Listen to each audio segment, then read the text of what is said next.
Hello everyone, good evening. मैं शरद यादव आप सभी का स्वागत करता हूं आपके अपने यूट्यूब चैनल ग्लैंस एकेडमी पर। दोस्तों, हम लोग कवर कर रहे थे घटना चक्र 2023 की लेटेस्ट एडिशन, और जिसके अंतर्गत हम लोग बायोलॉजी सेगमेंट में विटामिन और पोषण को पढ़ रहे थे। लास्ट क्लास में हम लोगों ने इसके लगभग 20 एमसीक्यूज भी कंप्लीट कर लिए थे, और आज हम लोग 20 एमसीक्यूज के बाद 21 नंबर एमसीक्यूज से इसकी शुरुआत करेंगे। तो चलिए शुरू करते हैं आज की हम क्लास को, और इसको थोड़ा सा जूम कर लेते हैं। और आगे बढ़ने से पहले एक छोटी सी रिक्वेस्ट रहेगी कि अगर अभी तक आप लोगों ने हमारे चैनल को सब्सक्राइब नहीं किया है तो लाल रंग के बटन को सब्सक्राइब बटन दबा दीजिए और बेल नोटिफिकेशन को ऑन कर लीजिएगा। साथ ही साथ टेलीग्राम चैनल को भी ज्वाइन कर लीजिए, लिंक डिस्क्रिप्शन बॉक्स में, और एक डिस्कशन ग्रुप भी है उसे भी ज्वाइन कर लीजिएगा, जहाँ पे आप हमसे क्वेरी पूछ सकते हैं और मैं आपका सॉल्यूशन वहाँ पर दे देता हूँ। और साथ ही साथ अगर आप इसकी पीडीएफ लेना चाहते हैं तो डिस्क्रिप्शन बॉक्स में एक व्हाट्सएप नंबर है, जहाँ पर आप मैसेज करके पूरी इंक्वायरी करके पीडीएफ ले सकते हैं। साथ ही साथ आपको बताते चलें कि 2023 के लेटेस्ट एडिशन में वर्ल्ड ज्योग्राफी की भी क्लास चल रही है, जिसमें 12-13 क्लासेस हो चुकी हैं। इंडियन ज्योग्राफी की भी क्लास चल रही है, जिसमें 14-15 क्लासेस कंप्लीट हो चुकी हैं। और साथ ही साथ आरओ के लिए आपके ध्येय आईएएस, जीएस वर्ल्ड और पीसीएस मंत्रा की टेस्ट सीरीज चलाई जा रही है। तो चलिए शुरू करते हैं पहले क्वेश्चन से, मतलब क्वेश्चन नंबर 21, जो कि आज का पहला क्वेश्चन होगा। और इसमें लगभग 150 प्रश्न है, तो आज पूरी कोशिश रहेगी कि हम पूरे प्रश्नों को आज सॉल्व कर लें। तो यहाँ पर आप देखेंगे, कह रहा है आपसे निम्नलिखित सब्जियों में सर्वाधिक विटामिन सी पाया जाता है। तो विटामिन सी किसमें पाया जाता है? जो खट्टी सब्जी होती है या जो थोड़ी तीखी। तो मिर्च हो गया, जैसे मिर्च के साथ साथ आप टमाटर में देखेंगे, आंवले में देखेंगे, इन सभी चीज़ों में विटामिन सी पाया जाता है। और विटामिन सी क्या होता है? स्कर्वी रोग को खत्म करने के लिए बहुत हेल्पफुल होता है। साथ ही साथ आपके दांत के जो मसूड़े होते हैं उनको मजबूत रखने के लिए विटामिन सी बहुत जरूरी होती है। तो सर्वाधिक विटामिन सी मिर्च में पाई जाती है विकल्पों के अनुसार। हालांकि कहा जाता है कि 100 ग्राम मिर्च में लगभग 143 मिलीग्राम विटामिन सी मिलती है। 100 ग्राम कुम्हड़े का मतलब होता है जो 9 मिलीग्राम, और 100 ग्राम मटर में 40 मिलीग्राम, 100 ग्राम मूली में 14.8 मिलीग्राम। तो विटामिन सी सभी में यहाँ पे विद्यमान है, लेकिन सबसे अधिक किसमें मिलती है? मिर्च में। लेकिन अगर मैं कहूँ यहाँ पे एक ऑप्शन आपके लिए आंवला दिया होता तो मैं सबसे पहले क्या लगाता? आंवले को, क्योंकि आंवले में सबसे अधिक विटामिन सी मिलती है। अगला प्रश्न है 22।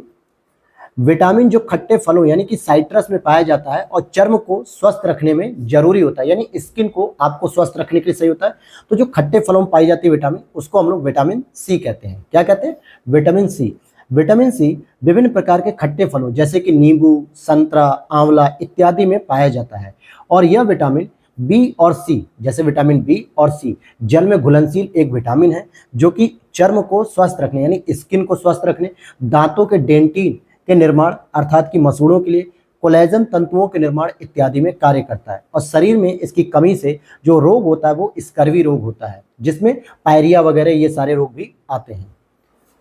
अगला प्रश्न है यहाँ पे, विटामिन सी का मुख्य स्रोत क्या है? कच्चे व ताजे फल, दूध, घी, दालें। अब यहाँ पर देखिए, ताजे फलों में यहाँ पे पूरी तरीके से नाम तो नहीं दिया, लेकिन नींबू को आप फल कह सकते हो, संतरे को भी आप फल कह सकते हो, आंवले को भी आप फल के रूप में देख सकते हो, और कच्चे भी होते हैं। तो ये ऑप्शन ए सही हो जाएगा यहाँ पर। अगर हम देखें, दूध में मुख्य रूप से vitamin A, vitamin B12, vitamin D तथा विटामिन के उपस्थित होता है। दालों में मुख्यतः प्रोटीन प्रचुर मात्रा में मिलती है। घी में वसा यानी कि फैट जो होता है सबसे अधिक होता है। और विटामिन सी खट्टे यानी कि साइट्रस फलों में पाया जाता है। अगला प्रश्न यहाँ पे फिर से रिपीट प्रश्न चल रहे हैं। विटामिन सी का सबसे उत्तम स्रोत क्या है? सेब, आंवला, आम, दूध। तो मैंने क्या बताया था? आंवला सबसे सर्वोत्तम जो है कि इसका स्रोत माना जाता है। अगर इसके रासायनिक नाम की बात करें हम, जैसे कभी कभी पूछ लिया जाता है, मैचिंग करने के लिए आता है कि विटामिन सी का रासायनिक नाम क्या है, विटामिन के का क्या है, विटामिन डी का क्या है, विटामिन ए का क्या है।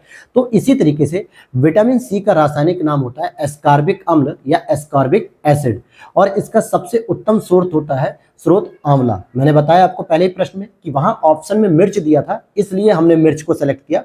अदरवाइज आंवले में सबसे अधिक क्या होता है? विटामिन सी पाई जाती है। इसके अलावा जैसे खट्टे फलों में नींबू, संतरा, मौसमी इत्यादि में भी प्रचुर मात्रा में विटामिन सी पाया जाता है।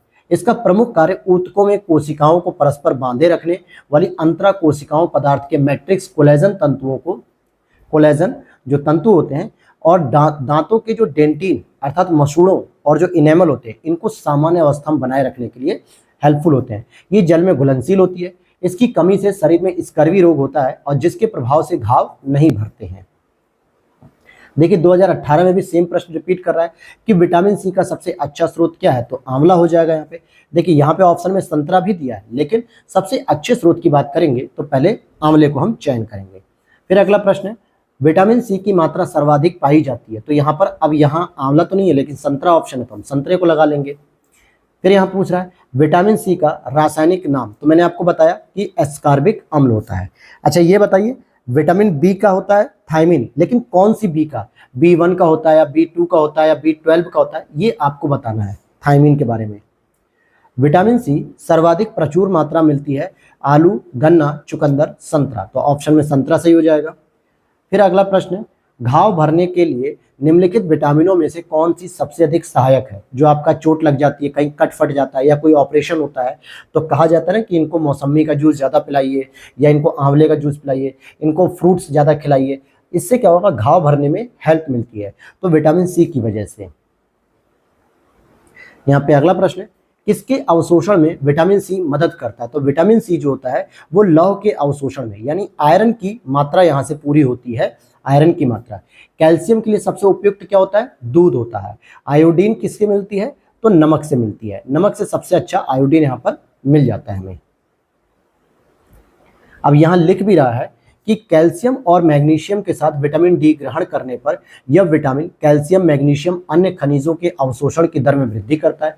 विटामिन सी लौह अवशोषण में सहायक होता है, यानी कि लौह जो पदार्थ होता है वो हमारे शरीर में ज़्यादा अवशोषित करता है। ये निम्नलिखित विटामिनों में से कौन शरीर में भंडारित नहीं होता है, ध्यान देना कि कौन सा शरीर में हमारे नहीं बनता है, तो विटामिन सी हमारे शरीर में नहीं बनता है, और ये आरओ के मेंस में पूछा गया है।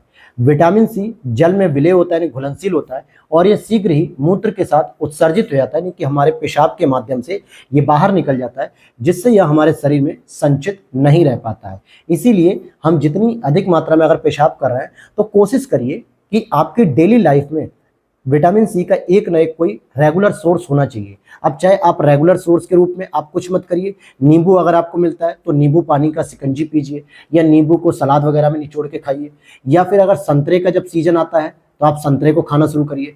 अगर संतरा नहीं मिल रहा है तो मौसमी का आप जूस पीजिए। अगर वो भी नहीं मिल रहा है तो आप आंवला रखिए, डेली एक आंवला खाने की कोशिश करिए या उसका जूस पीजिए। तो विटामिन सी आपके रेगुलर बॉडी में होना चाहिए, आपकी डाइट में रेगुलर होना चाहिए। किस विटामिन की कमी से खून का थक्का धीरे बनने की बीमारी होती है, अर्थात घाव भरने में दिक्कत होती है, तो विटामिन के की बात हो रही है यहाँ पर। ठीक है, यहाँ पर विटामिन के हो जाएगी, क्योंकि खून का थक्का उसकी वजह से नहीं जमता है। विटामिन के की अगर कमी है शरीर में तो खून का जो थक्का होता है, जिसे हम ब्लड क्लॉटिंग कहते हैं, यह धीरे बनने लगता है, अर्थात खून ज़्यादा बहता है, फिर धीरे धीरे उस पर पपड़ी जमती है। और इस विटामिन को रुधिर स्राव रोधी पदार्थ कहते हैं। इसकी कमी वाले व्यक्तियों का ऑपरेशन आसानी से नहीं किया जाता, क्योंकि अगर इसकी कमी वाले व्यक्ति का हमने ऑपरेशन किया तो ऑपरेशन के दौरान जो खून बहता है वो फिर कंट्रोल करना बड़ा मुश्किल हो जाता है डॉक्टरों को। इसीलिए बहुत सारी जो क्या करते हैं वो ब्लड की चेकअप कराते हैं ऑपरेशन से पहले कि देखे कोई बीमारी तो नहीं है, क्योंकि अधिक रुधिर बह जाने का डर बना रहता है। फिर अगला प्रश्न 2020 का लेटेस्ट, कौन सा विटामिन मनुष्य में रक्त के जमने के लिए जिम्मेदार होता है। यानी विटामिन अगर के रहेगा तभी मनुष्य का रक्त क्या होगा, थक्का बनाएगा, यानी कि जमेगा। रक्त का थक्का बनाने में किसकी आवश्यकता होती है, यानी किस विटामिन की आवश्यकता होती है, तो ये सही उत्तर हो जाएगा विटामिन के। अच्छा आप ये भी जान लीजिए कि विटामिन एडक, एडक का मतलब होता है vitamin A, vitamin D, vitamin E और विटामिन के, ये चारों ही जो है कि आपकी वसा में घुल जाती हैं, वसा में घुलनशील होती हैं। जबकि vitamin B and vitamin C ये तीनों मतलब ये दोनों जल में घुल जाती हैं, जल में घुलनशील होती हैं। अगला प्रश्न है, रुधिर स्कंदन में कौन सी विटामिन प्रभावी होती है, तो विटामिन के माध्यम से ही हम ब्लड की क्लॉटिंग कर पाते हैं। अब आप देखेंगे यहाँ पे कि एक एक विटामिन पर हर प्रकार के प्रश्न हम लोग यहाँ पे डिस्कस कर रहे हैं, ताकि किसी भी प्रकार से अगर प्रश्न आ जाए तो आपका गलत नहीं होना चाहिए। बीपीएससी प्री 2020 में प्रश्न आया था कि विटामिन जो रक्त के थक्के बनाने में प्रभावी होता है उसे हम क्या कहते हैं, विटामिन के कहते हैं। फिर अगला प्रश्न है यहाँ पर बीपीएससी प्री 2016 में पूछा गया, कौन सा विटामिन प्रति स्कंदक विषों के प्रतिविष प्रतिकारक के रूप में प्रयोग किया जाता है, तो विटामिन के होता है इसके लिए, ठीक है, एंटीडोट के रूप में। निम्नलिखित में से क्या आंत के जीवाणुओं द्वारा संश्लेषित होता है। तो आंत के जीवाणुओं द्वारा जो संश्लेषित होने का मतलब हो गया कि कौन सी विटामिन हमारे बॉडी के अंदर बनती है। तो विटामिन B12 और विटामिन K ये दोनों ही हमारे बॉडी के अंदर जीवाणुओं द्वारा संश्लेषित यानी पैदा की जाती है। विटामिन डी का स्रोत पूछा जा रहा है, नींबू, संतरा, काजू। अगर इन दोनों को देखेंगे तो ये विटामिन सी का सोर्स है, जबकि सूर्य की किरणें ये विटामिन डी का सोर्स माना जाता है। विटामिन डी का स्रोत सूर्य की किरणें यानी कि सन रेज। वास्तव में सूर्य की किरणों के द्वारा विटामिन डी का निर्माण हमारी त्वचा कोशिकाओं द्वारा किया जाता है, जो कि यहाँ से निर्मित होकर रुधिर में मुक्त हो जाती है यानी चली जाती है। और इसके अलावा मक्खन, यकृत, अंडों की जर्दी, वक्र इत्यादि से भी यह मिलता है। विटामिन डी की कमी से बच्चों में रिकेट्स तथा वयस्कों में ऑस्टोमेलेसिया नाम की बीमारी होती है। कैल्शियम एवं विटामिन डी की संयुक्त रूप से कमी होने पर वयस्कों में ऑस्टोपोरोसिस नामक रोग होते हैं। अब यहाँ पर ध्यान देने वाली बात है जो अक्सर आपको कंफ्यूज करेगी एग्जाम में। अभी आगे आपने एमसीक्यूज देखेंगे तो वहां पे भी आप कंफ्यूजन क्रिएट होगा। देखिए, बच्चों में अगर विटामिन डी की कमी हो रही है, केवल विटामिन डी की कमी, तो उनमें होता है रिकेट्स नाम की बीमारी। और अगर वयस्कों में विटामिन डी की केवल कमी हो रही है तो उसमें होती है ऑस्टोमेलेशिया नाम की बीमारी। लेकिन आप कंफ्यूज होते हैं कि ऑस्टोपोरोसिस है या ऑस्टोमेलेशिया। कभी कभी ऑप्शन में दोनों ही आ जाते हैं कि ऑस्टोमेलेशिया है या ऑस्टोपोरोसिस, तब यहाँ पर आप कंफ्यूजन पैदा होता है। तो विटामिन डी की कमी से तो होता है ऑस्टोमेलेशिया, लेकिन विटामिन डी के साथ अगर कैल्शियम की भी कमी हो जाए आपके शरीर में तब ऑस्टोपोरोसिस नाम की बीमारी हो जाती है। तो अगर आपसे प्रश्न में पूछता है कि विटामिन डी की कमी से वयस्कों में होने वाली बीमारी, दोनों ऑप्शन दिए तो आपको ऑस्टोमेलेशिया जो है कि स्विच करना है, इसको सेलेक्ट करना है। और अगर कहता है कैल्शियम और विटामिन डी की कमी से होने वाली बीमारी तो ऑस्टोपोरोसिस नाम से आपको आंसर सेलेक्ट करना है। अगला प्रश्न, सूर्य की किरणों से कौन सा विटामिन प्राप्त होता है। तो सूर्य की किरणों से विटामिन डी प्राप्त हो जाता है।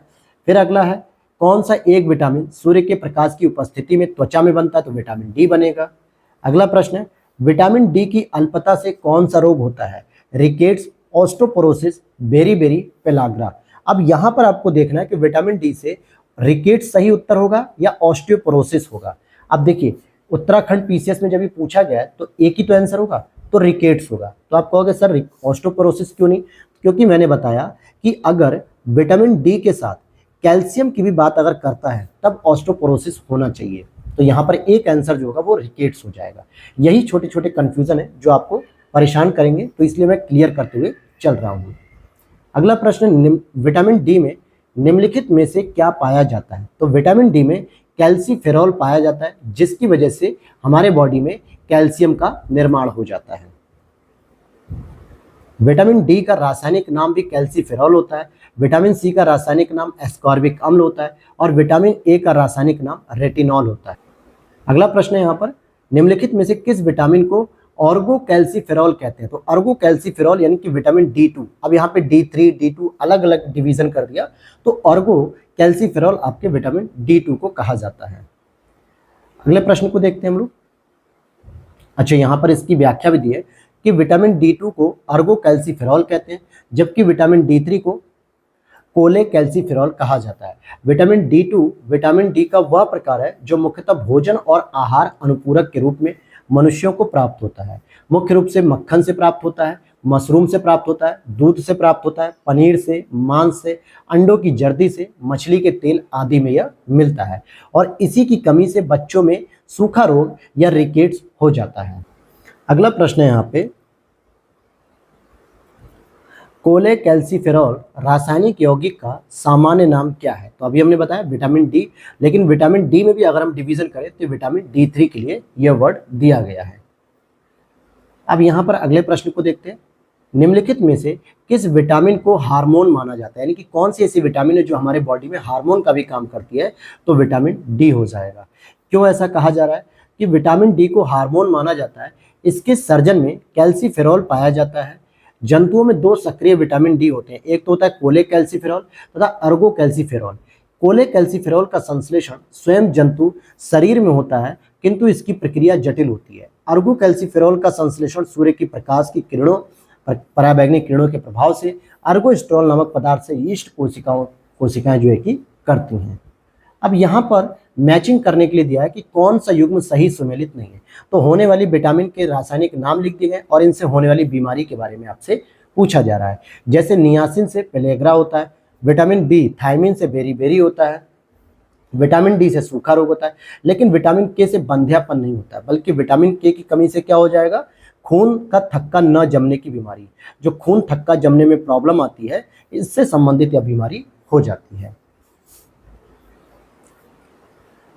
अब यहां पर आप देखेंगे अगला प्रश्न है, रतौंधी निम्नलिखित की कमी के कारण होती है। Vitamin B1, vitamin A, vitamin C, vitamin E. तो रतौंधी यानी आंख का रोग है और आंखों का जो रोग होता है वो सामान्यतः विटामिन ए की कमी से होता है। और कितनी बार देखिए प्रश्न पूछ लिया गया है। और अगर हम बात करेंगे, मानव शरीर में विटामिन ए संचित रहता है। कहां पर रहता है, तो यकृत में जो है कि यह संचित रहता है विटामिन ए। मानव शरीर में यकृत का मतलब क्या होता है दोस्तों, जिसे हम लोग लीवर कहते हैं। इसमें विटामिन ए काफी मात्रा में संचित रहता है। विटामिन ए का रासायनिक नाम है रेटिनॉल। क्या है, रेटिनॉल, जिसकी कमी से शरीर में रतौंधी हो जाता है और यह विटामिन सामान्य दृष्टि के लिए आवश्यक होती है। इस विटामिन को संक्रमण रोधी विटामिन भी कहते हैं। इसके मुख्य स्रोत में दूध, मक्खन, अंडा, मछली का तेल और गाजर इत्यादि होते हैं। अगला प्रश्न यहाँ पे, मानव शरीर में विटामिन ए भंडारित होता है। कहाँ पे, यकृत में भंडारित होता है। फिर अगला प्रश्न पूछा जा रहा है, निम्नलिखित में से किसमें विटामिन ए की मात्रा अधिक होती है। तो पत्ता गोभी, फूल गोभी, गाजर, पालक। तो बी हो जाएगा। जबकि जो हरी सब्जियां जैसे पत्ता गोभी और पालक, इसमें आयरन की मात्रा अधिक होती है। इसलिए तो कहा था कि हरी सब्जियां खानी चाहिए, पत्तेदार सब्जी, जिससे आयरन की कमी पूरी हो सके। लेकिन यहाँ विटामिन ए पूछ रहा था, जो कि गाजर में सबसे अधिक है इस ऑप्शन के अकॉर्डिंग। विटामिन ए मुख्य रूप से गाजर में पाया जाता है। यह विटामिन नेत्र ज्योति के लिए आवश्यक पोषक तत्व है। पालक में मुख्य रूप से लौह तत्व पाया जाता है, जो रक्त में हीमोग्लोबिन की सांद्रता में योगदान करता है, जिससे ऑक्सीजन का परिवहन सुगमता से हो सकता है या होता है। क्वेश्चन नंबर 52 है आपका, निम्नलिखित में से कौन सा एक विटामिन ए का प्रचुरतम स्रोत है। सेब, अमरूद, पपीता, आम। तो यहाँ पे डी ऑप्शन हो गया। सभी फलों में सबसे अधिक विटामिन ए पाया जाता है, किसमें, आम में। और इसके साथ साथ इसमें विटामिन सी और विटामिन ई भी पाया जाता है, क्योंकि आम में थोड़ापन, जो थोड़ा इसकी प्रकृति है वो खट्टेपन की भी होती है, यानी आम थोड़ा खट्टा भी होता है। कच्चे आम को देखो ना, खट्टे आम का अचार बनता है, तो इसलिए खट्टा होने की वजह से इसमें विटामिन सी भी पाई जाती है। अगला प्रश्न, विटामिन ई का महत्वपूर्ण स्रोत निम्नलिखित में से क्या है। ताड़ का तेल, गेहूं अंकुरित का तेल, नारियल का तेल, राई का तेल। हालांकि विटामिन ई मुख्य रूप से तेलों में ही पाया जाता है, लेकिन इनमें भी जो सबसे अधिक माना जाता है गेहूं अंकुर का तेल। मतलब जो गेहूं होते हैं ना, लाल रंग के जो गेहूं होते हैं, जब इनको आप रात में पानी में भिगो दो और सुबह जब वो अंकुरित हो जाते हैं, जैसे चने के ऊपर जो है कि अंकुर निकल आते हैं, वैसे गेहूं पे जब अंकुरित निकल आते हैं तो उसका जो तेल बनाया जाता है वो विटामिन ई का सबसे महत्वपूर्ण स्रोत होता है।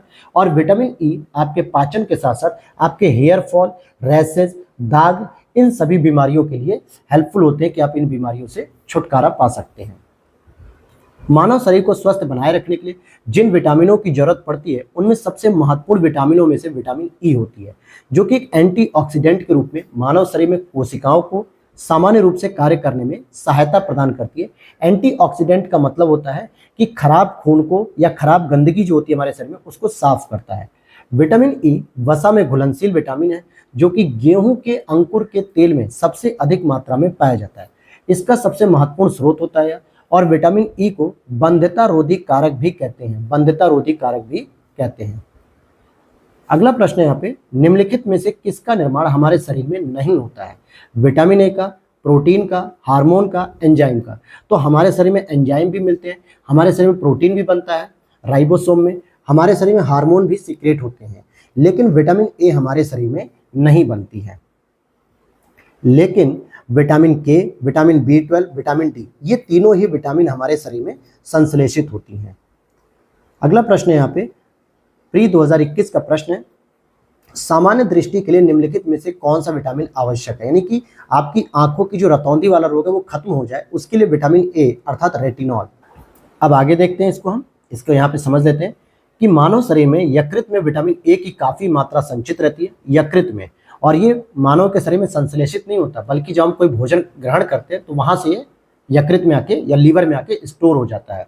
विटामिन ए का रासायनिक नाम रेटिनॉल होता है, जिसकी कमी से शरीर में रतौंधी रोग हो जाता है, यानी देखने में दिक्कत होती है। और विटामिन सामान्य दृष्टि के लिए यह आवश्यक होती है। इस विटामिन को संक्रमण रोधी विटामिन भी कहते हैं। इसका स्रोत दूध, मक्खन, अंडा, मछली का तेल, गाजर इत्यादि है।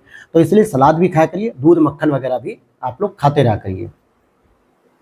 यदि कोई व्यक्ति हरी सब्जियां खाना बंद कर दे तो उसे रतौंधी हो जाएगी।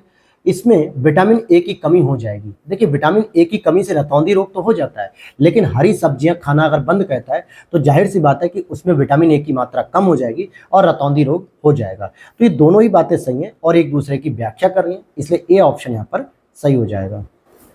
अब यहाँ पर देखिए, इसको बस, वैसे तो प्रश्न सही था यहाँ पे, लेकिन ये व्याख्या देखिए यहाँ पे लिख रहा है कि यदि कोई व्यक्ति हरी सब्जियां खाना बंद कर दे तो उसमें विटामिन ए की कमी होगी और विटामिन ए की कमी से रतौंधी रोग हो सकता है। लेकिन प्रश्न में कह रहा है कि हरी सब्जियां न खाने पर रतौंधी रोग हो जाएगा, तो बात तो वही है भाई, आप भाषा संबंधित त्रुटि मत पैदा करो। एग्जामिनर थोड़ा सा बस घुमा रहा है कि चाहे रतौंधी रोग कह दे या फिर वो कह दे विटामिन ए की कमी हो गई, बात तो वही होगी, क्योंकि ए की कमी से रतौंधी रोग होता है। तो यहाँ पर डी नहीं होगा, ए ऑप्शन होगा जो मैंने बताया आपको।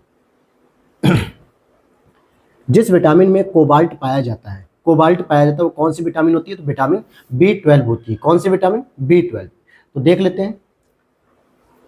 कोबाल्ट एक खनिज लवण है जो कि विटामिन B12 यानी कि साइनोकोबैलामिन, ये इसका रासायनिक नाम है B12 का, साइनोकोबैलामिन का महत्वपूर्ण घटक है। विटामिन B12 वृद्धि यानी ग्रोथ के लिए आवश्यक होता है और इसकी कमी से तंत्रिका तंत्र की कार्य की भी गड़बड़ हो जाती है। विटामिन B12 के लिए आप मांस, मछली, यकृत, दूध, पनीर इत्यादि खाइए और आंत के जीवाणु भी इसका संश्लेषण करते हैं, क्योंकि मैंने आपको बताया था कि विटामिन के, विटामिन B12 और विटामिन डी, इन तीनों का शरीर में संश्लेषण हो जाता है। विटामिन B12 निम्नलिखित में से कौन सी धातु मौजूद होती है? तो कोबाल्ट इसमें मौजूद होता है। निम्नलिखित विटामिनों में से किसमें कोबाल्ट होता है? तो विटामिन B12 में होता है और इसका रासायनिक नाम जो होता है साइनोकोबैलामिन कहा जाता है, इसको साइनोकोबैलामिन कहा जाता है। अगला प्रश्न है, विटामिन B12 यकृत में लगभग 3 से 5 वर्षों तक संग्रहित रहता है। अभी आपने पढ़ा था कि विटामिन ए जो है कि यहाँ पे संग्रहित रहता है। कौन सा विटामिन? ए। अब देखते हैं B12 भी होता है क्या? अच्छा, विटामिन B12 जल में विलय है, तो हमने पढ़ा है कि विटामिन बी और सी दोनों ही जल में घुलनशील है, फिर चाहे वो B1 हो या B2 हो या B12 हो, सभी हैं तो बी की वैरायटी, तो ये दोनों ही बातें यहाँ पर सही हो जाएंगी, लेकिन एक दूसरे की व्याख्या यहाँ पर नहीं करेंगे।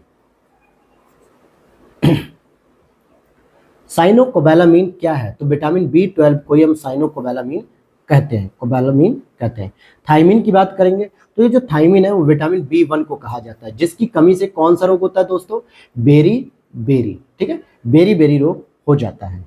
यहाँ पढ़ लेते हैं कि विटामिन B1 का रासायनिक नाम थायमिन होता है, जिसे फंक नामक व्यक्ति ने चावल की छीलन से पृथक किया था, किंतु विशुद्ध रूप से इसे विलियम्स ने पृथक किया और इस विटामिन की कमी से शरीर में बेरी बेरी रोग हो जाता है। विटामिन सी का रासायनिक नाम एस्कॉर्बिक अम्ल है, जबकि विटामिन B2 और विटामिन B6 के रासायनिक नाम क्रमशः राइबोफ्लेविन और पाइरोडॉक्सिन ये होते हैं।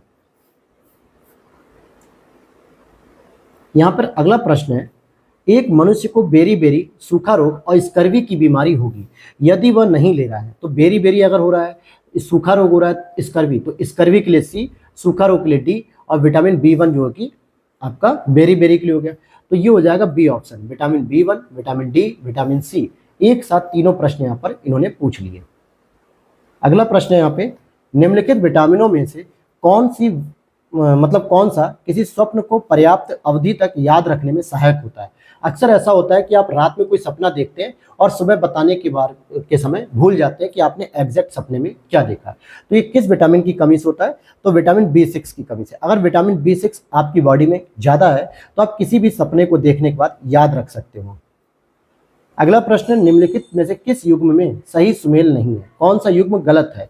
B1 संतरा का है, विटामिन डी कॉड यकृत तेल है, विटामिन ई गेहूं अंकुरित तेल है, विटामिन के अल्फा अल्फा है। तो अब यहाँ पर देखो कि ई ऑप्शन हो जाएगा कि उपरोक्त में से कोई नहीं बल्कि उपरोक्त में से एक से अधिक चीजें हैं जो गलत हैं। जैसे विटामिन B1 ही गलत है, क्योंकि संतरा तो विटामिन सी के लिए होता है दोस्तों। क्लियर है इस बात को? यहाँ पे आप पढ़िए कि सूर्य का प्रकाश और कॉड यकृत तेल विटामिन डी के समृद्ध स्रोत है। गेहूं अंकुरित तेल विटामिन ई का प्रमुख स्रोत है, जबकि अल्फा अल्फा से विटामिन के प्रचुर मात्रा में मिलता है। और यहाँ प्रश्न में क्या दिया है, यद्यपि संतरा विटामिन सी का प्रमुख स्रोत है, तथापि इसमें विटामिन बी1 भी बहुत कम मात्रा में पाया जाता है। तो ई उसका उत्तर हो गया। अब यहाँ पर पूछा जा रहा है यूपीपीसीएस प्री 2019 का प्रश्न है, कौन सा युग्म सही सुमेलित नहीं है। तो विटामिन सी बी6 किससे मिलता है, धान की चोकर से मिलता है या राइस ब्रेन।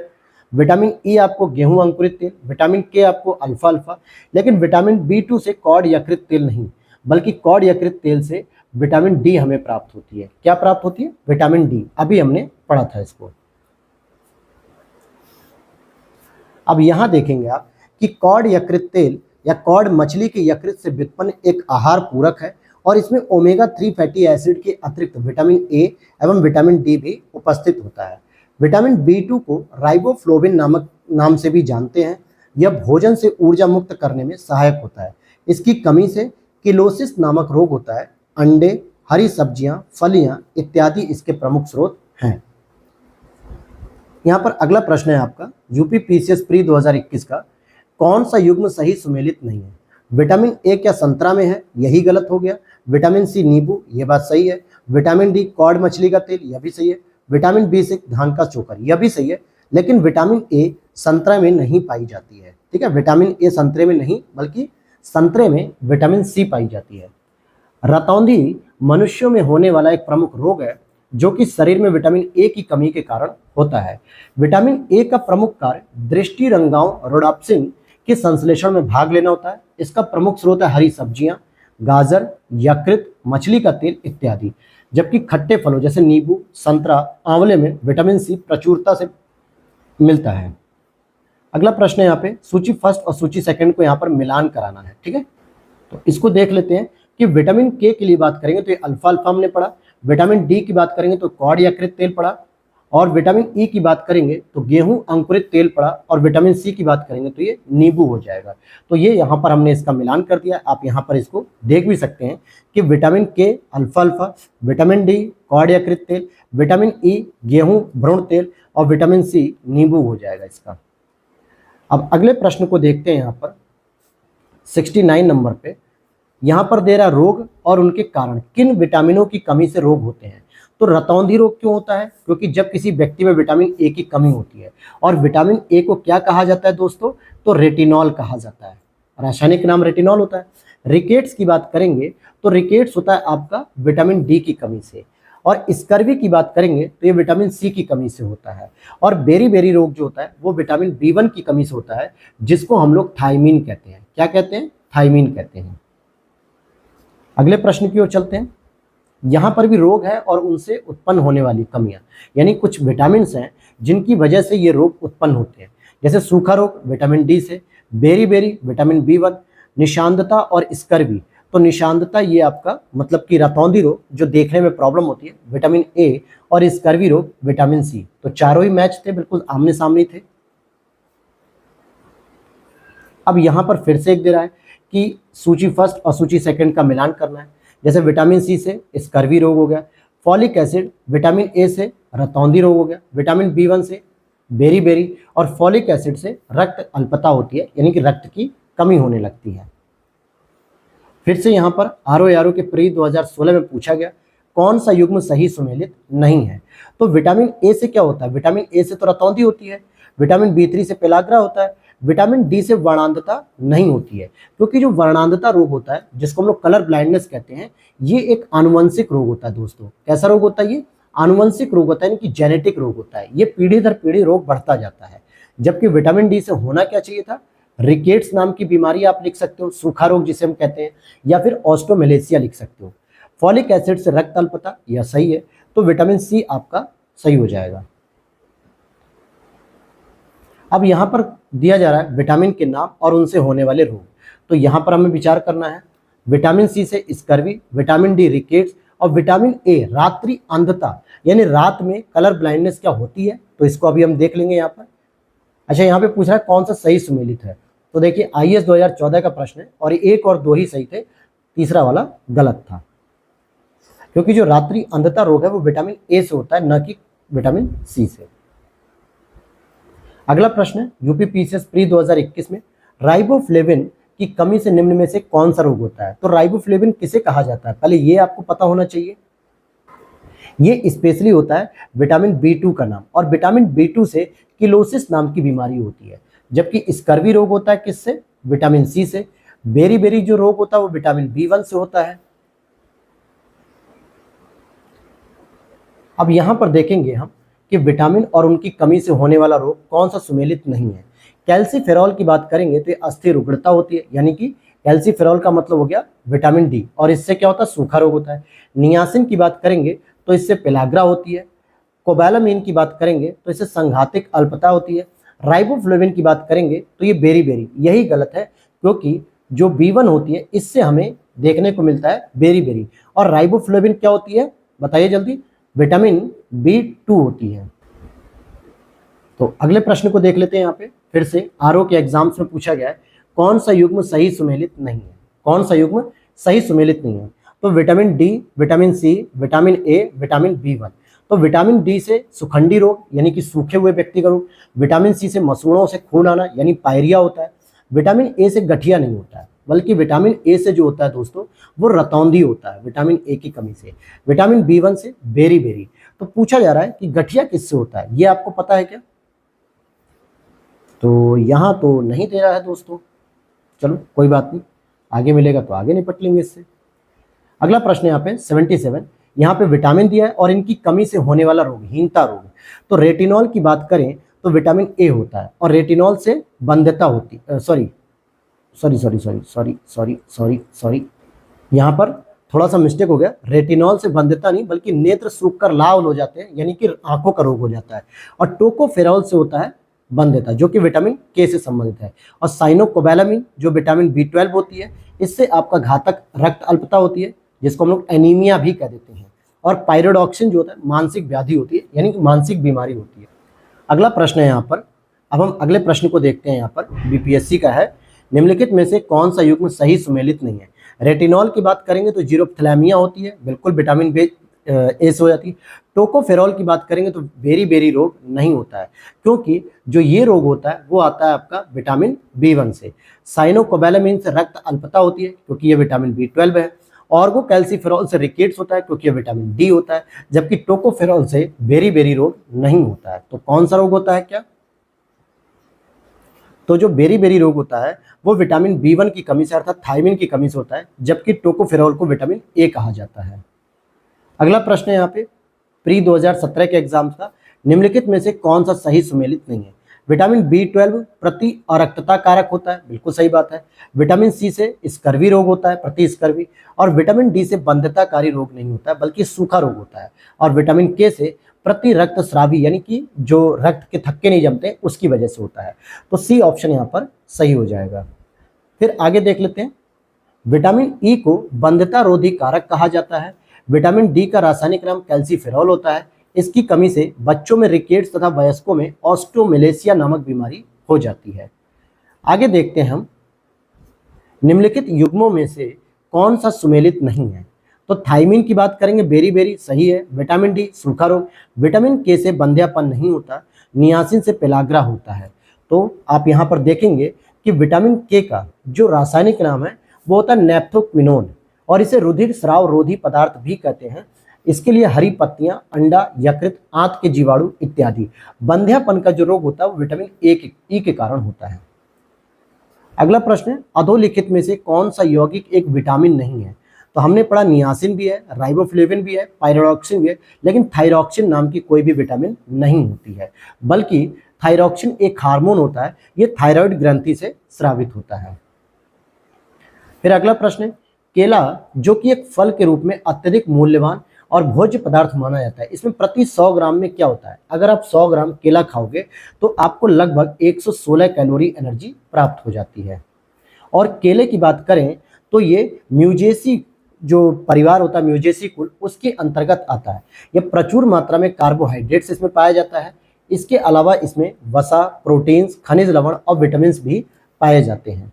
हालांकि एक केले से 89 कैलोरी प्रति 100 ग्राम यानी कि ऊर्जा प्राप्त होती है। विकल्प में निकटस्थ यही था। अगला प्रश्न 2020 का, फलियां अत्यधिक पौष्टिक होती हैं क्योंकि उनमें प्रचुर मात्रा में क्या पाया था, तो प्रोटीन पाया था फलियों वाले पौधों में। जैसे अब राजमे की फली हो गई या आप सोयाबीन की फली खा सकते हो, तो इन सब में प्रोटीन अधिक मात्रा में मिलता है। अब यहाँ पर आप देख भी सकते हो कि फलियों में प्रचुर मात्रा में प्रोटीन पाई जाती है। इनके पौधे लेग्यूमिनेसी कुल के अंतर्गत शामिल हैं। इनकी जड़ों की ग्रंथिकाएं में नाइट्रोजन स्थिरीकरण करने वाले जीवाणु पाए जाते हैं। उदाहरण जैसे मटर, अरहर, मूंग, सोयाबीन, मूंगफली, उड़द। अगला प्रश्न है यहाँ पे, प्रोटीन की अधिकतम मात्रा पाई जाती है किसमें पाई जाती है, तो प्रोटीन सबसे अधिक सोयाबीन में होता है। लगभग 42% इसमें प्रोटीन पाया जाता है सभी दलहनी फसलों में। यहाँ पे लिख रहा है 40%, लेकिन मुझे जहां तक जानकारी है कि 42%। और सोयाबीन से दूध भी तैयार किया जाता है जो गाय के दूध के समान होता है, मतलब गाय के दूध की तरह ताकत रखता है। और मध्य प्रदेश सोयाबीन का प्रमुख उत्पादक राज्य भी है। सर्वाधिक प्रोटीन मात्रा किसमें होती है, सर्वाधिक प्रोटीन मात्रा सोयाबीन में होती है। सबसे अधिक प्रोटीन पाई जाती है सोयाबीन के दाने में पाई जाती है। निम्नलिखित में से कौन प्रोटीन का सबसे अच्छा स्रोत है। अब यहाँ पे देखिए चावल, सेब, मूंगफली उपयुक्त में से कोई नहीं। हालांकि अगर मैं कहूँ कि यहाँ पे अगर सोयाबीन भी ऑप्शन होता है इसी में से सी या डी में, तो मैं सोयाबीन को लगाता, लेकिन यहाँ पे सोयाबीन नहीं है तो मैं मूंगफली को लगाऊंगा क्योंकि मूंगफली भी प्रोटीन का अच्छा स्रोत है। लेकिन अगर मैं चावल की बात करूँ तो उसमें सबसे अधिक मात्रा में पोटेशियम पाया जाता है। क्या पाया जाता है, पोटेशियम, जो कि हार्ट के पेशेंट के लिए सबसे बेहतर होता है, हार्ट की बीमारी से दूर रहता है आदमी से। चावल की बात करेंगे तो इसमें कार्बोहाइड्रेट्स अधिक मात्रा में पाया जाता है। अगला प्रश्न है यहाँ पे, प्रोटीन और वसा दोनों की प्रचुरता किसमें देखने को मिलेगी। अब यहाँ पर मूंगफली सही उत्तर हो जाएगा। अब आप कहोगे सर सोयाबीन नहीं लगाया, क्योंकि प्रोटीन तो सोयाबीन में मिलती है, लेकिन वसा की अगर हम बात करें तो मूंगफली में मिलती है। और सोयाबीन मतलब जो मूंगफली है उससे तेल भी निकाला जाता है। अगला प्रश्न है यहाँ पे, निम्नलिखित में से कौन मुख्यतः कार्बोहाइड्रेट का स्रोत होता है। तो मैंने अभी आपको बताया कि चावल कार्बोहाइड्रेट का मुख्य स्रोत होता है। यहाँ पे पढ़ते हैं कि चावल कार्बोहाइड्रेट का मुख्य स्रोत है। 100 ग्राम पके हुए चावल में लगभग 25 ग्राम कार्बोहाइड्रेट की मात्रा होती है और चावल में 90% कैलोरी मतलब कार्बोहाइड्रेट से आती है। चावल साधारण खाद्य पदार्थों की तुलना में अधिक विटामिन, खनिज और फाइबर हमें प्रदान करता है। फिर अगले प्रश्न की ओर चलते हैं। प्रोटीन की प्रचुरता वाले खाद्य पदार्थों में उपस्थित अमीनो अम्ल टायरोसिन के बारे में निम्नलिखित में से कौन सा कथन एक सही नहीं है, यानी वो कथन गलत है, बाकी 3 सही कह गए। यह ऊर्जा के स्तर को बढ़ाने में सहायता करता है, बिल्कुल सही बात है। यह भावात्मक और पर्यावरणीय दबावों का सामना कर सकता है, यह भी सही है। यह उदासी से लड़ सकता है, यह भी सही है। टायरोसिन, जैसे आप अगर उदासीन है, मतलब कि बहुत उदास है, बैठे एकदम शांत बैठे, और अगर आपकी बॉडी में टायरोसिन नाम का एमिनो अम्ल सीक्रेट होने लगे, बहने लगे, तो आप उदासी से बाहर निकल आओगे। लेकिन यह बुढ़ापे के लिए उत्तरदायी मुक्त मूलकों के विरुद्ध रक्षा कर सकता है, ऐसा नहीं है। बुढ़ापा नहीं रोक सकता, ये बुढ़ापा नहीं रोक सकता, तो डी ऑप्शन सही हो जाएगा। क्योंकि टायरोसिन एक ऐसा अमीनो अम्ल है जिसका कार्य मस्तिष्क में एड्रेनालिन, नॉरेड्रेनालिन और डोपामाइन आदि न्यूरोट्रांसमीटर का निर्माण किया जाता है। इसकी कमी होने से व्यक्ति स्वयं को दुखी, सुस्त महसूस करता है और टायरोसिन से शारीरिक सतर्कता, ऊर्जा को बढ़ाने में मदद मिलती है। अगला प्रश्न है यहाँ पे, गेहूं में रोटी बनाने के गुणों को प्रभावित करने वाला जो पदार्थ होता है वो होता है ग्लूटिन। अब आप लोग अगर आशीर्वाद आटा खा रहे होंगे, ठीक है, आशीर्वाद का जो आटा खा रहे होंगे, तो उसमें इस चीज को क्लेम किया जाता है कि उनके आटे में जो है कि ग्लूटिन होता है कि नहीं होता है, ये आपको बताना है। गेहूं की रोटी सख्त गेहूं के आटे की बनाई जाती है। सख्त यानी कठोर गेहूं में ग्लूटिन नामक प्रोटीन की मात्रा अधिक होती है, जबकि मुलायम गेहूं में ग्लूटिन की मात्रा कम होती है। फिर यहां पे अगले प्रश्न को देखते हैं। एक कठोर परिश्रम करने वाले पुरुष की दैनिक ऊर्जा की आवश्यकता कितनी होती है, तो 4000 किलो कैलोरी होती है। लगभग कितने कैलोरी होती है, 4000 किलो कैलोरी। एक गिलास पानी पीने से कितनी कैलोरी मिलती है, तो 0, क्योंकि गिलास जो पानी होता है इसमें किसी भी प्रकार की कैलोरी हमें प्राप्त नहीं होती है, क्योंकि ये कैलोरी फ्री आहार है। तो कभी अगर आपसे कोई पूछे कि पानी पीने पे ताकत आती है, तो बिल्कुल नहीं। बस हमारा गला जो सूख रहा होता है, जो हमें पानी की कमी महसूस होती है, डिहाइड्रेट होती है बॉडी, वो पानी की कमी को पूरा कर देती है। भोजन का एक प्रमुख अंग क्या होगा, कार्बोहाइड्रेट। हालांकि सभी के सभी हैं, सेल्यूलोज नहीं, लेकिन कार्बोहाइड्रेट सबसे इंपॉर्टेंट माना जाता है। लंबे समय तक कसरत का मुख्य ईंधन क्या है, जैसे आप जिम जाते हैं तो जिम करने के लिए आपके बॉडी में क्या होना चाहिए, कार्बोहाइड्रेट होना चाहिए, जो आपको एनर्जी देता है, क्योंकि मुख्य ईंधन कार्बोहाइड्रेट होता है। कार्बोहाइड्रेट अर्थात स्टार्च, ग्लूकोज और फ्रक्टोज ये सभी चीजें होती हैं। नाइट्रोजन एक आवश्यक अवयव नहीं है, तो कार्बोहाइड्रेट का आवश्यक अवयव नहीं है, क्योंकि कार्बोहाइड्रेट में कार्बन मिलता है, हाइड्रोजन मिलता है, ऑक्सीजन मिलता है, जबकि नाइट्रोजन नहीं मिलता। नाइट्रोजन आपको क्लोरोफिल में देखने को मिलेगा, आरएनए में मिलेगा, डीएनए में मिलेगा। आरएनए और डीएनए में तो नाइट्रोजनी जो क्षार का बेस होता है वो तो इसमें मिलता है, और क्लोरोफिल में भी नाइट्रोजन मिलता है। अगले प्रश्न को हम देखते हैं। हमारे शरीर में अम्लीयता और क्षारकता के बीच तत्व संतुलन बनाए रखता है, वो कौन सा तत्व है? तो फास्फोरस है। क्या है? फास्फोरस।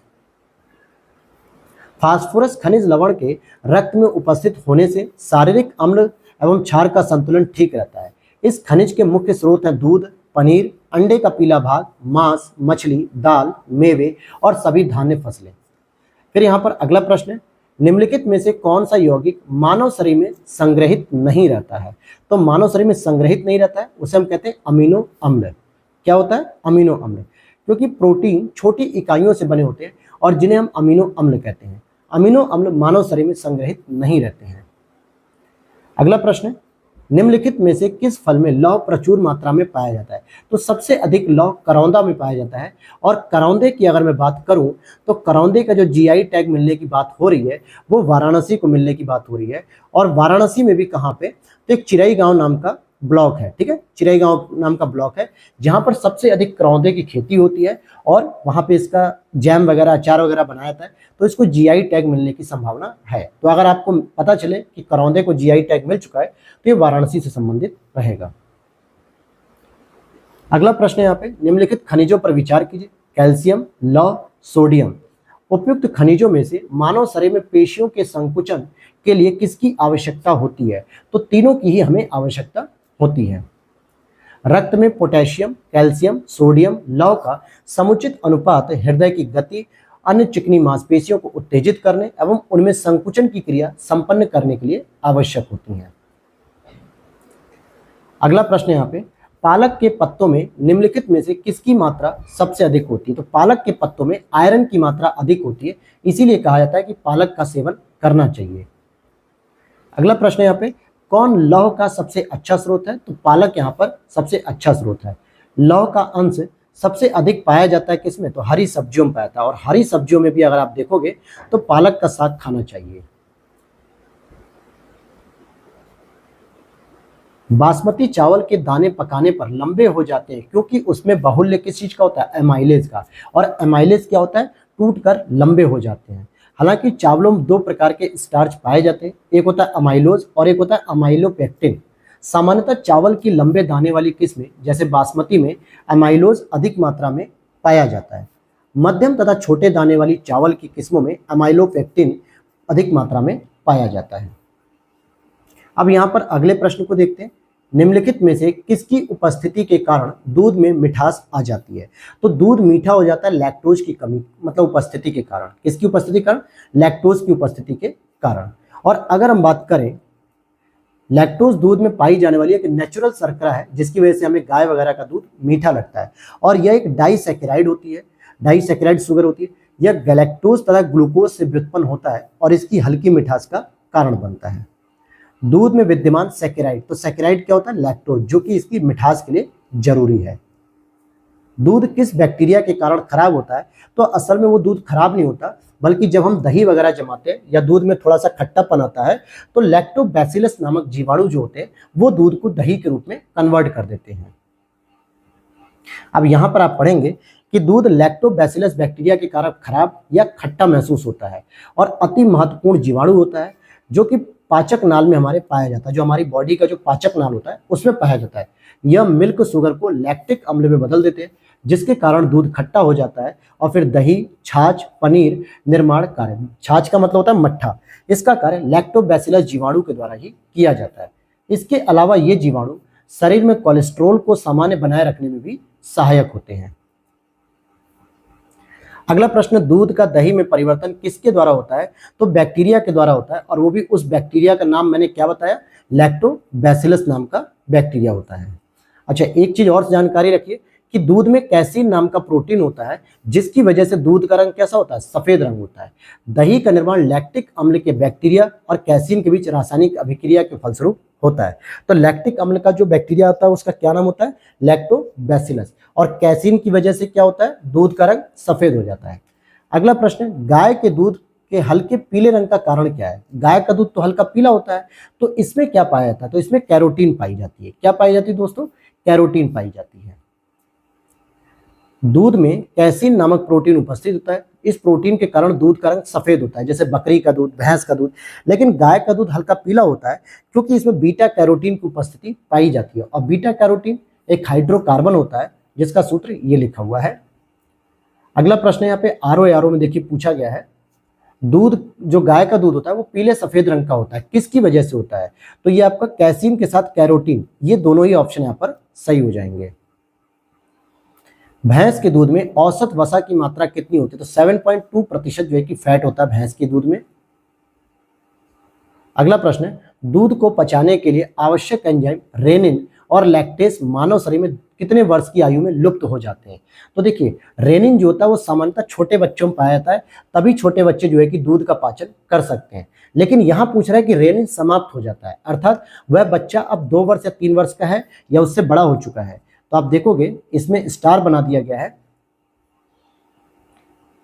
क्योंकि यहाँ लिख रहा है कि 6 से 15 वर्ष की आयु के मध्य पूर्णतः ये लुप्त हो जाते हैं, क्योंकि अब वो बच्चा इतना बड़ा हो गया है कि वो दूध को पचा सकता है आराम से।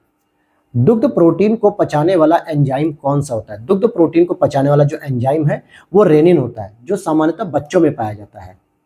दुग्ध प्रोटीन को पचाने वाला एंजाइम रेनिन होता है, जो दूध की घुलनशील प्रोटीन कैसीन को अर्धठोस एवं कम घुलनशील कैल्शियम पैराकैसिनेट में परिवर्तित कर दूध को दही के रूप में जमा देता है। और शिशुओं में जठर रस में यह पाचक एंजाइम होता है। वयस्कों के जठर रस में यह नहीं होता है, क्योंकि 6 से 15 साल की उम्र के बीच में यह पूरी तरीके से लुप्त हो जाता है, ताकि अब अगर आप बड़े हो गए और अगर आप दूध पी रहे हैं तो आप जनरली उसे पचा ले जाएंगे, आपको रेनिन जैसे एंजाइम की आवश्यकता नहीं है। कैसीन दुग्ध होता है, कैसा होता है, कैसीन दुग्ध होता है क्या, प्रोटीन युक्त होता है। दूध का धवल रंग, धवल का मतलब क्या होता है दोस्तों, दूध का सफेद रंग, और ये किसकी वजह से होता है, कैसीन की वजह से होता है। लेकिन लैक्टोज की वजह से क्या होता है, तो ये मीठा होता है दूध, क्या होता है, मीठा। और इसके साथ जो कैरोटीन होता है, इसकी वजह से गाय का दूध कैसा होता है, हल्का पीला होता है। कैसा होता है दोस्तों, हल्का पीला होता है। और एल्बुमिन भी दूध में पाई जाने वाली एक अन्य प्रोटीन है। तो चारों ऑप्शन मैंने आपको डील कर दिए। अब चलते हैं अगले प्रश्न पे। निम्नलिखित में से कौन सी प्रोटीन दूध में पाई जाती है। तो देखिए, कैसीन नाम की प्रोटीन पाई जाती है, कौन सी, कैसीन।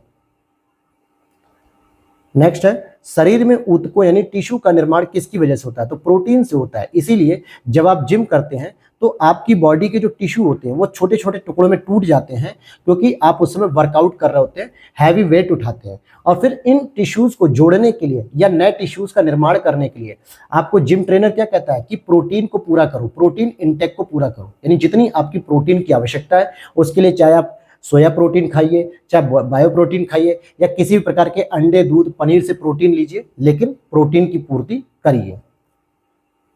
क्योंकि अगर आप यहाँ पे देखेंगे, शरीर में ऊतकों का निर्माण प्रोटीन से होता है और प्रोटीन वृद्धि और मरम्मत के लिए आवश्यक होता है। प्रोटीन्स अमीनो अम्ल की यौगिक होती है, अर्थात अमीनो अम्ल इनकी संयोजक इकाइयां एकलक होती है, और प्रोटीन में लगभग 500 प्रकार के अमीनो अम्ल पाए जाते हैं। हालांकि इनमें से केवल 20 प्रकार के अमीनो अम्ल ही प्रोटीन्स के एकलक होते हैं, जो कि मुख्यतः अनिवार्यता और अनअनिवार्य यानी नॉन एसेंशियल में डिवाइड होते हैं। मानव शरीर की धीमी वृद्धि निम्न में से किस कमी के कारण होती है। अगर आपके शरीर में प्रोटीन नहीं है तो आपकी जो ह्यूमन बॉडी है वो बहुत धीरे धीरे विकास करेगी। अगला प्रश्न है यहाँ पे, निम्नलिखित में से कौन से तत्व सभी प्रोटीनों में विद्यमान होते हैं। तो सभी प्रोटीनों में जो विद्यमान रहने वाले तत्व हैं उसकी बात की जाए तो इसका जो उत्तर होगा, कार्बन भी रहेगा, ऑक्सीजन भी रहेगा, हाइड्रोजन भी रहेगा, नाइट्रोजन भी रहेगा। तो 1 2 3 4, तो यहाँ तो ऑप्शन दिया नहीं है, तो हम आगे देखते हैं, शायद दिया हो। हाँ, डी में दिया हुआ है दोस्तों। तो यहाँ पर देखिए कि प्रोटीन्स के संयोजन में कार्बन, हाइड्रोजन, ऑक्सीजन, नाइट्रोजन पाए जाते हैं। इसके अतिरिक्त भी गंधक, फास्फोरस, आयोडीन, लौह आदि अंश भी यहाँ पर देखने को मिलते हैं। तो प्रोटीन में काफी कुछ देखने को मिलेगा।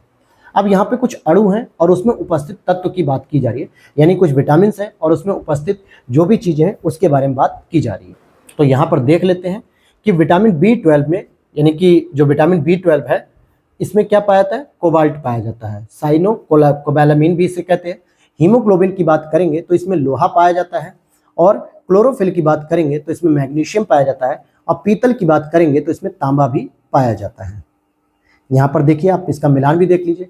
विटामिन B12 में कोबाल्ट, हीमोग्लोबिन में लोहा, क्लोरोफिल में मैग्नीशियम, पीतल में तांबा।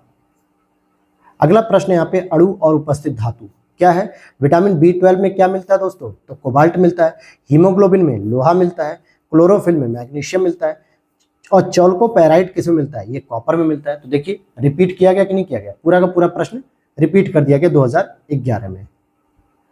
अब यहाँ पे फिर से लगभग रिपीटेड प्रश्न है यहाँ पर। तो यहाँ देखिए इसको, विटामिन B1 में क्या मिलेगा? थायमिन इसका वैज्ञानिक नाम है। विटामिन B2 को क्या कहा जाएगा? राइबोफ्लोविन कहा जाता है। विटामिन B6 को पायरिडॉक्सिन कहते हैं, पायरिडॉक्सिन। और विटामिन B12 को साइनोकोबालामिन कहते हैं। और कैल्सीफेरॉल किसे कहते हैं दोस्तों? तो विटामिन D को कैल्सीफेरॉल कहा जाता है। यहाँ पर अगला प्रश्न पूछा जा रहा है, निम्नलिखित में से कौन सा एक युग्म सही सुमेलित है? तो जो युग्म सही सुमेलित है उसके बारे में यहाँ पे चर्चा करनी है। तो vitamin B1, vitamin B2, vitamin B6 और विटामिन C, तो जो सही सुमेलित है ये आपको बताना। तो विटामिन B2 राइबोफ्लोविन ये सही है, जबकि रेटिनॉल क्या होता है? ये होती है विटामिन A, हमने शुरू में ही पढ़ा इसको। और विटामिन B1 क्या होती है? इसको हम लोग थायमिन कहते हैं। विटामिन C की बात करेंगे तो ये क्या होती है? स्कर्वी रोग से संबंधित होती है। और ये कैल्सीफेरॉल जो होती है ये आपकी विटामिन D होती है। अब यहां पर हम अगले प्रश्न की ओर चलते हैं, कौन सूक्ष्म तत्व नहीं है? तो कौन सूक्ष्म तत्व नहीं है? तो गंधक नहीं है। कौन सा नहीं है? गंधक। जबकि लोहा, जस्ता, मैग्नीज ये सभी सूक्ष्म तत्व हैं, जबकि गंधक यहाँ पर मुख्य तत्व में आता है। अब इसको समझिए, सूक्ष्म पोषक तत्व वे होते हैं जिसकी आवश्यकता जीवन भर किंतु बहुत कम मात्रा में पड़ती है, जैसे लोहा, कोबाल्ट, क्लोरीन, तांबा, मैग्नीज, निकेल, जस्ता, मॉलिब्डेनम आदि शामिल है। जबकि सल्फर या गंधक एक दीर्घ या बृहद पोषक तत्व है, अतः यह सूक्ष्म तत्वों की श्रेणी में नहीं आता है। यह किसमें नहीं आता है? सूक्ष्म तत्वों की श्रेणी में नहीं आता है। अगला प्रश्न यहाँ पे, पपीता में मुख्यतः कौन सा विटामिन पाया जाता है? तो विटामिन C यहाँ पर बताया जा रहा है। ठीक है, विटामिन C प्रचुर मात्रा में पाया जाता है। पपीता vitamin A, vitamin B1, vitamin 2 का भी एक स्रोत है, परंतु इसमें विटामिन C की मात्रा सर्वाधिक पाई जाती है। अब यहाँ पर विटामिन A का प्राकृतिक स्रोत नहीं है, तो आप देखेंगे दूध नहीं है, क्योंकि दूध मुख्य रूप से क्या होता है? ये विटामिन D का जो है कि मुख्य रूप से स्रोत पाया जाता है। कैल्शियम इसमें ज्यादा होता है, जबकि विटामिन A इसमें बहुत कम पाई जाती है। जबकि आम, गाजर और पपीते में विटामिन A प्रचुर मात्रा में होता है। अगला प्रश्न यहाँ पे, निम्नलिखित में से कौन प्रोटीन को विकृत नहीं करता है? तो अवरक्त किरणें प्रोटीन को विकृत नहीं करती हैं। फिर अगला प्रश्न है यहाँ पे, तरुण तथा वृद्ध व्यक्तियों में प्रोटीन्स की आवश्यकताएं होती हैं। तो जो तरुण और वृद्ध व्यक्तियों में जो प्रोटीन्स की आवश्यकताएं होती हैं, तो वृद्धों में उच्चतर और तरुणों में न्यूनतम, क्योंकि प्रोटीन की आवश्यकता वृद्धों में ज्यादा होती है, क्योंकि वृद्ध व्यक्तियों के जो शरीर के जो टिश्यूज होते हैं वो ज्यादा टूटते हैं, तो उसको बनाए रखने के लिए हमें अधिक मात्रा में प्रोटीन्स चाहिए होते हैं। तो ये तो थी आज की क्लास दोस्तों। अब मिलते हैं हम लोग आपको नेक्स्ट क्लास में। तो वीडियो अच्छी लगी हो तो लाइक कर देना। पीडीएफ के लिए आप लोग डिस्क्रिप्शन बॉक्स में जो व्हाट्सअप नंबर है उस पर आप लोग मैसेज कर सकते हैं, वहां से पीडीएफ की जानकारी ले सकते हैं। और टेलीग्राम चैनल को ज्वाइन कर लीजिए, जहां पे आपको टेस्ट सीरीज वगैरह और जो पीडीएफ होती हैं अदर कंटेंट की और क्लास अपडेट, करंट अफेयर, ये सभी चीजें आपको प्रोवाइड की जाती हैं। तो मिलते हैं नेक्स्ट वीडियो में। Thanks for watching.